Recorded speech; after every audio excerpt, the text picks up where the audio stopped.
everybody. So I'm going to run through with you how to start to build the BenJim house for the architecture assignment in 3D digital design in SketchUp. So here we have a SketchUp file that's open. You're going to go to the classroom. You're going to click on the classwork section, select the lesson itself, and then in here you'll see that there's just a floor plan, and which is a JPEG, and also a BenJim design packet. And so you should download both of those.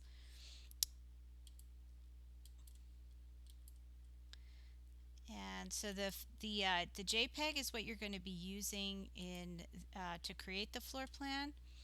And you're going to click on it, and then this little download symbol, you're going to download that to your classroom. And then I also recommend that you do the design packet as well, because there's going to be things that you need to reference there, particularly when it comes time to do the windows. So click on that as well and download it also. But please make a note that one is a JPEG and one is a PDF, and the floor plan is what you're going to want to use, which is the JPEG. So we've opened our blank file.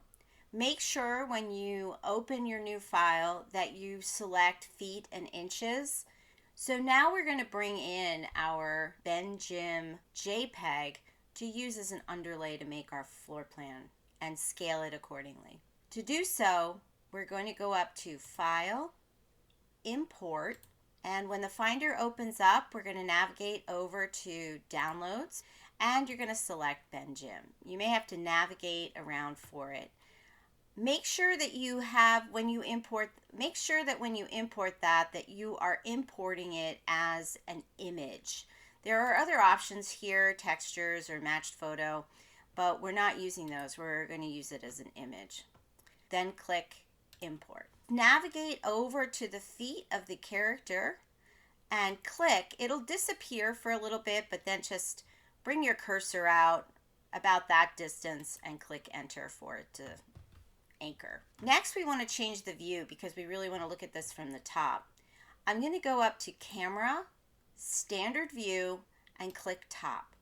When you do this, it looks right, but if I zoom out a little bit, I can still see that this line, the Z-axis, is still at an angle, which means that perspective is still turned on. So I want to turn it off by going up to Camera again and unchecking perspective. It's turned on right now, which is why it's showing. So I'm just going to click it to turn it off. Now I'm going to resize this image to the size that we need it to be at. If I look at my packet, you can tell that this is the packet versus the JPEG because you have some of this other information here on the floor plan. It's also a longer document with elevations and other things on it. So that's an easy way to tell it apart. When I look at the floor plan and I look between the left side of the building on the outer edge and the right side of the building on the outer edge, and then I follow the extension line up to the outer measurement, and these are the extension lines. You can see they come right to the edge of the walls on the outside of the building. And if I follow those up, I can see 32 feet 0 inches. Also note that 32 feet is a comma and inches are quotes. I can also see over here, if I look at my extension line and I follow it, and then I come down here and I find this edge, I can see that between these two, which is the corner dimension, is 16. So these are some important things to notice about reading a floor plan. So I have 32 feet, and that's important because I need to scale my floor plan. So I'm going to go back to my SketchUp file, and with this selected, I'm going to take my tape measure tool and I'm going to zoom in to that corner to start my line. You'll notice it's purple, and that's because the floor plan is grouped. But I'm just going to try to get in as close as I can and as accurately as I can to that corner where those two outer lines meet. And I'm going to click and then I'm going to pull away and notice that it's snapping to the red line. And you might also notice that it's not exactly on that line, but don't worry about that.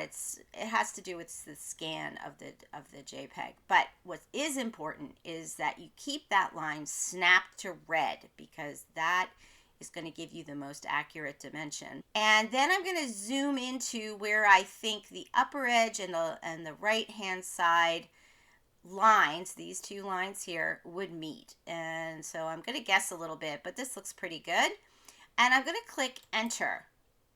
Now, before I do anything else, I am going to type in 32 feet into the length bar at the lower right hand side. So 32, and then feet is a comma. So I'm going to click comma, and then I'm going to click enter. You're going to get a little box that pops up that says, do you want to resize the model? And I'm going to say yes. Now, it's very important that you don't have anything else on your file when you do this, because it will also resize anything that you've drawn.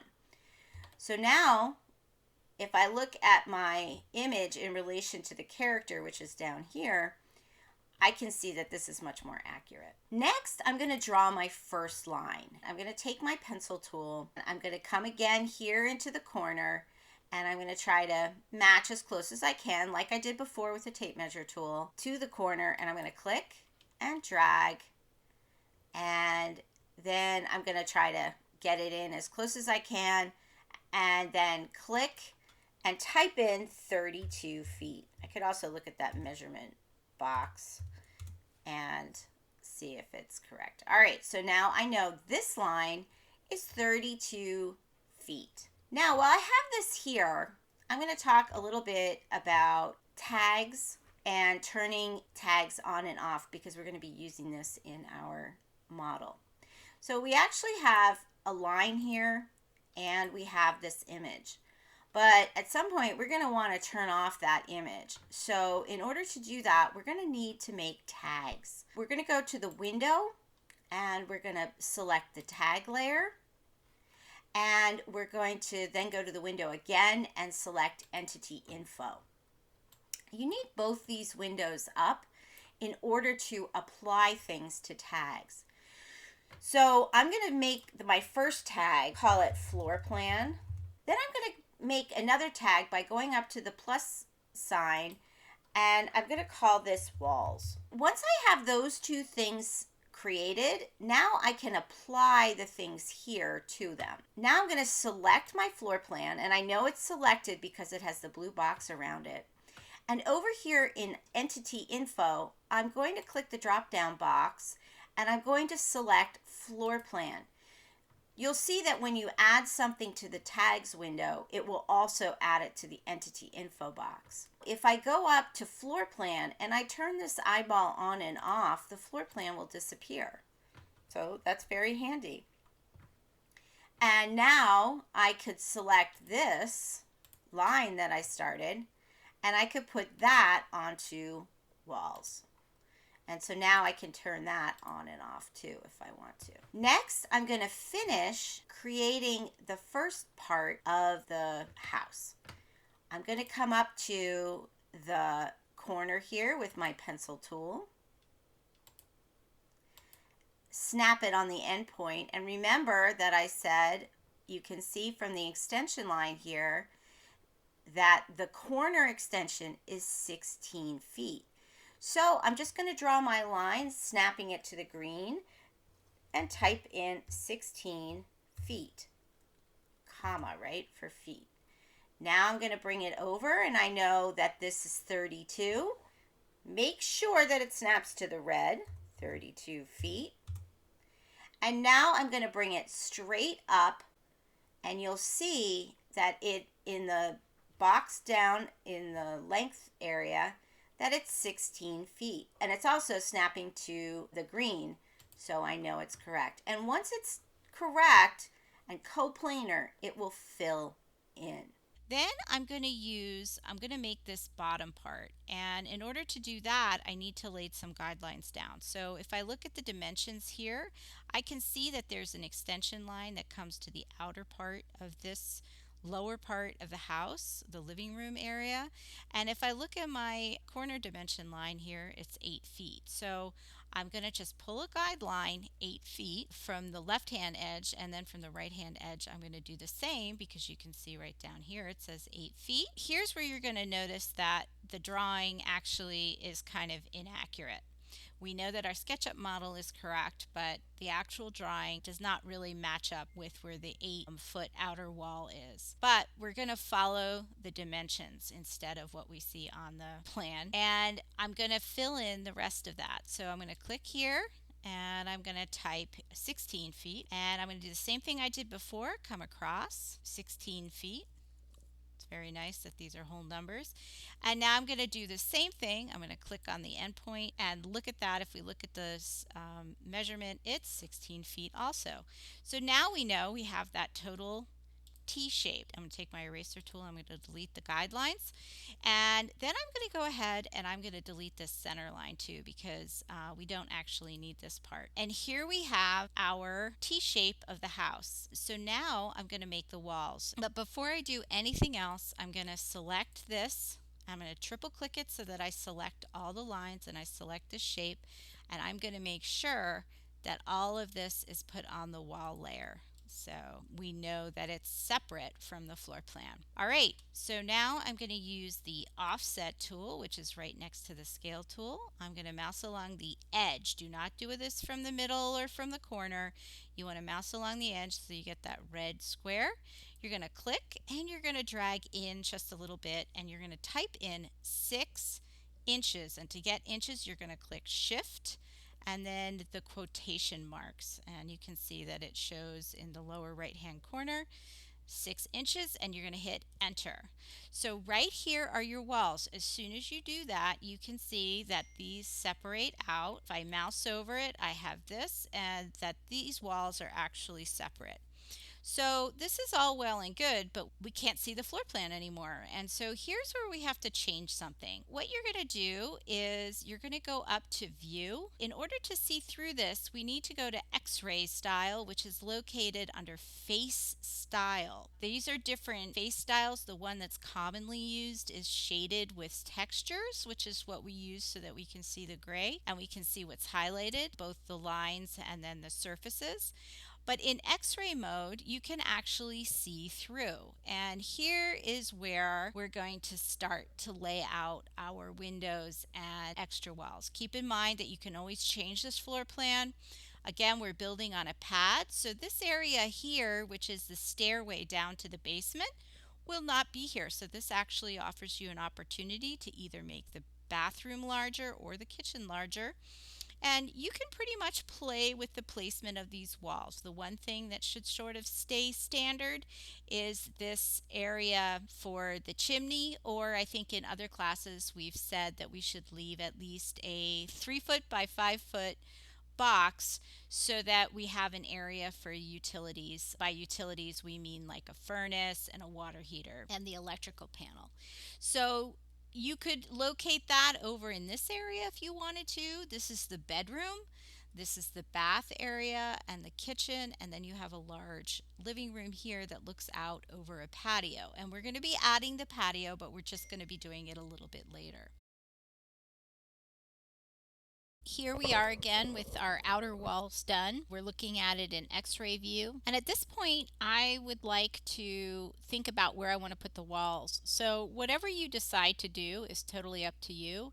But a good way to kind of make sure that your walls are the correct thickness would be to do things like pulling a guideline to show that. So I'm going to pull a guideline on edge with the red square showing, and I'm going to pull that to one of the areas where I'm pretty sure I'm going to have a wall of some kind, so that I know that the wall I draw in is 4.5 inches. I'm going to establish where that guideline is, and then I'm going to click and I'm going to pull up 4.5 inches. That's 4 space 1/2 quotes.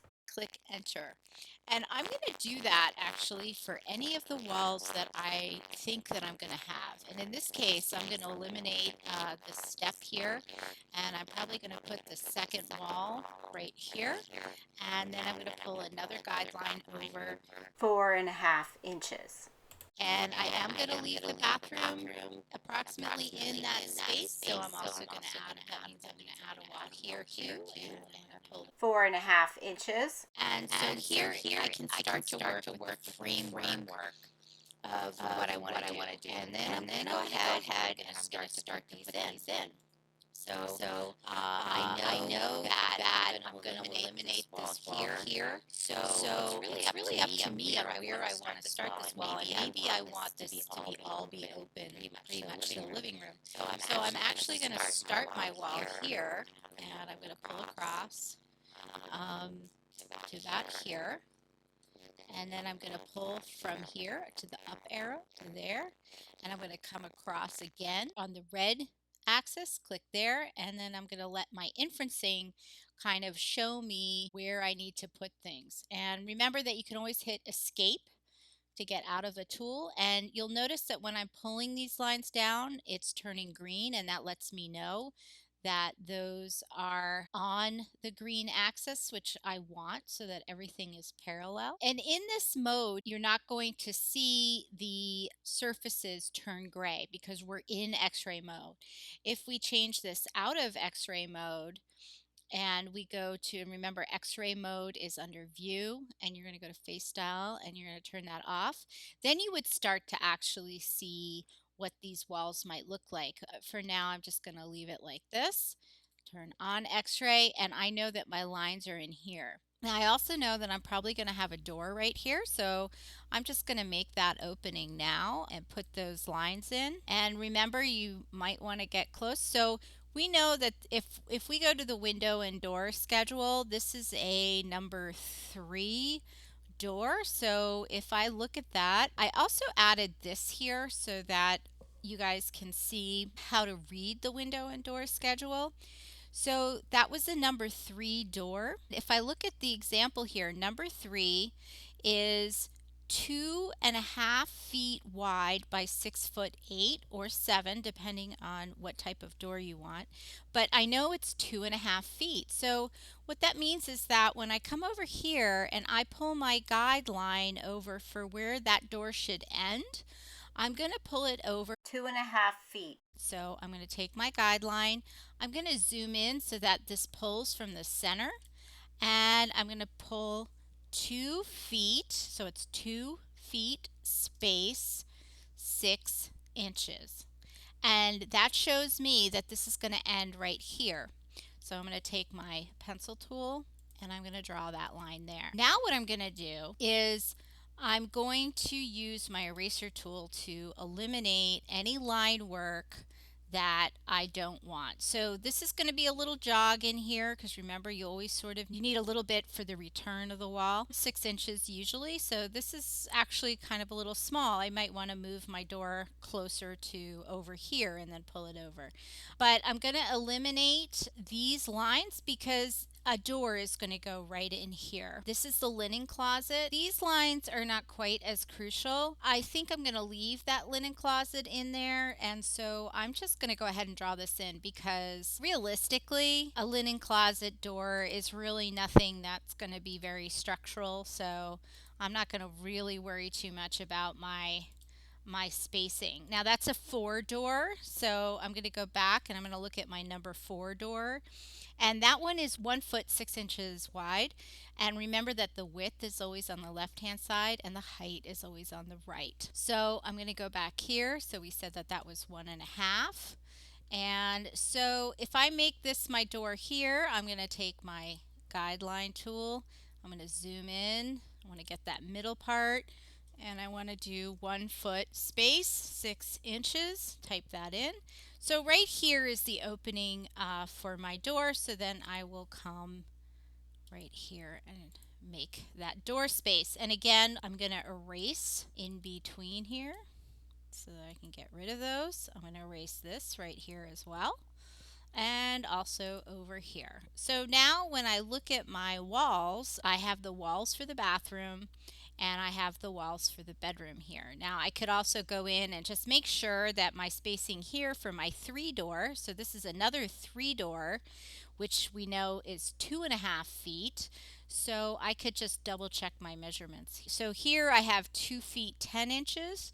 So maybe what I want to do, if I want to split the difference, I might draw a line from here to here and then pull the guideline along here and figure out where that middle space is. And that's telling me it's right here.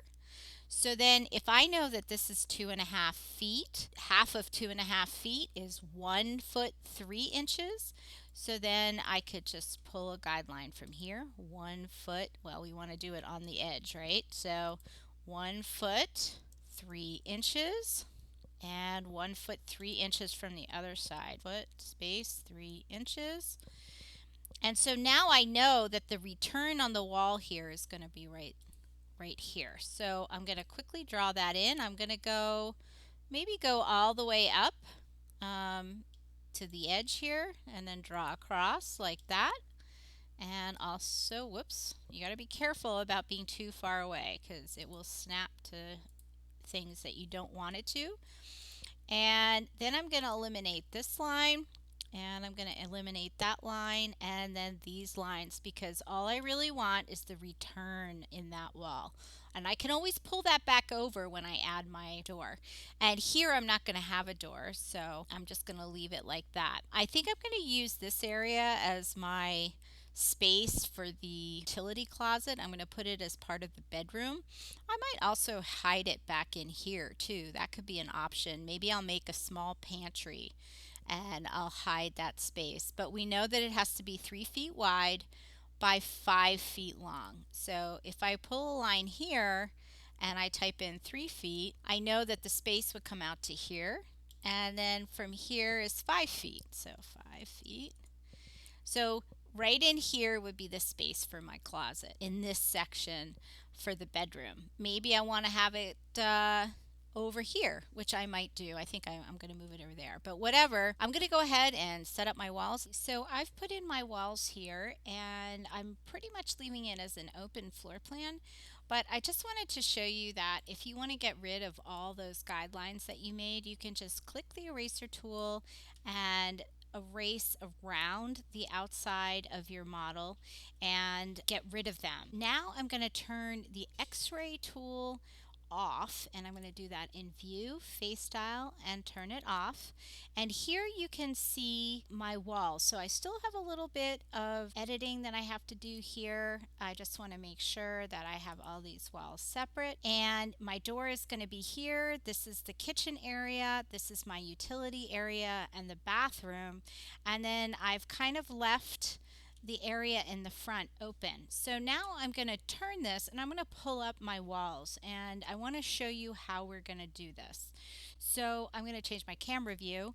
I'm going to go to ISO, which puts it in perspective, but it looks really weird in this perspective. So the next thing you have to do, and you have to make sure to do this, is to uncheck parallel projection. And here is my model. Right now, I don't really want to see this floor plan, so I'm just going to take it away. One of the things that you have to remember here is that we're going to have a 1 foot pad that's exposed above the ground level, and our house is actually going to be built on top of that. What that means is when we pull this up, remember that we're at 0 feet right here.